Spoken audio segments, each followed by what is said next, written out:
माता की भारत माता की पाकिस्तान हाय हाय हाय हाय हाय हाय पाकिस्तान और उग्रपंथी निपाजाक पाकिस्तान हाय हाय हाय हाय हाय हाय भारत बर्षत हत्यालीला नचलिब पाकिस्तान और उग्रपंथी हाय हाय हाय हाय हाय हाय भारत माता की भारत माता की আজি আমি বিপিএফ দল হিসাবে পহেলগামত হওয়া যেটো নিরীহ নাগৰিকৰ ওপৰত যেটো হত্যাকাণ্ড পাকিস্তানী স্পন্সৰ্ড উগ্ৰপন্থীসকলৰ জৰিয়তে হোৱা যেটো ঘটনা এই ঘটনাটো আমি তীব্ৰ ভাষাৰে গৰিহণা দিছোঁ আৰু আমি যিসকল মৃত্যুবৰণ হ'ব লগা হ'ল তেখেতসকলৰ আত্মা সদ্গতিৰ কাৰণে আজি ভগৱানৰ ওচৰত আমি প্ৰাৰ্থনা কৰিছোঁ যাতে তেখেতসকলৰ আত্মা শান্তি ঈশ্বৰৰ লগত তেখেতসকলৰ আত্মা যাতে মিলি যাব পাৰে তাৰ কাৰণে আমি আজি 1 মিনিট প্ৰাৰ্থনা ৰাখিছোঁ আৰু যিসকল উগ্ৰপন্থী যেনেকৈ নিৰীহ নাগৰিকৰ ওপৰত যেটো হত্যালীলা ইয়াৰ প্ৰত্যুত্তৰ আমাৰ দেশৰ প্ৰধানমন্ত্ৰী আমাৰ মাননীয় প্ৰধানমন্ত্ৰী নৰেন্দ্ৰ মোদী ডাঙৰীয়াৰ ওপৰত আমাৰ বিপিএফ দল হিচাপে আমাৰ দাবী থাকিল প্ৰত্যুত্তৰ যেনেকৈ নহওক কিয় ইয়াৰ প্ৰত্যুত্তৰ দিব লাগিব আৰু আমাৰ যিসকল শ্বহীদ হ'ব লগা হ'ল তেখেতসকলৰ আত্মা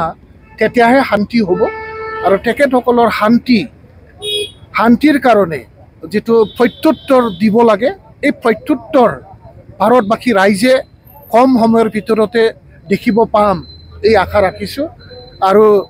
দেশৰ সুৰক্ষাত যিকোনো ধৰণৰ সহায় সহযোগিতা ভাৰত চৰকাৰৰ লগত বিপিএফ ৰাজনৈতিক দলে সদায় আমি আছোঁ আমি ভাৰত চৰকাৰৰ লগত আমি থিয় হ'ম যিকোনো ক্ৰাইচিছত বিপিএফ দলে ভাৰত চৰকাৰৰ লগত থিয় হোৱাৰ কাৰণে সাজু আছোঁ আৰু আমি কম সময়ৰ ভিতৰতে ইয়াৰ প্ৰত্যুত্তৰ আমি দেখিব পাম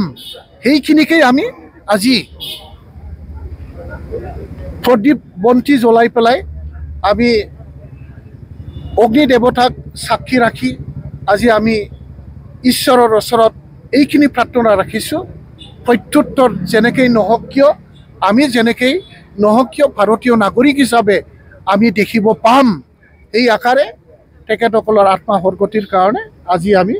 এই কাৰ্যসূচীটো গ্ৰহণ কৰিছোঁ সমৰ্থনত যোনে মন্তব্য কৰিব কমেণ্টছ কৰিব তেওঁলোকক NSAৰ অধীনত গ্ৰেপ্তাৰ কৰা হ'ব বুলি তেওঁ আজি ঘোষণা কৰিছে কি ক'ব নহয় অকল পাকিস্তানী নহয় যিকোনো দেশৰ উগ্ৰপন্থী যেটো ৰাষ্ট্ৰদ্ৰোহী এক্টিভিটিছ যিকোনো ৰাষ্ট্ৰদ্ৰোহী যেটো কাৰ্যকলাপ এই কাৰ্যকলাপটো ভাৰতবৰ্ষত হ'ব নালাগে যিকোনো ৰাষ্ট্ৰদ্ৰোহী কাৰ্যকলাপ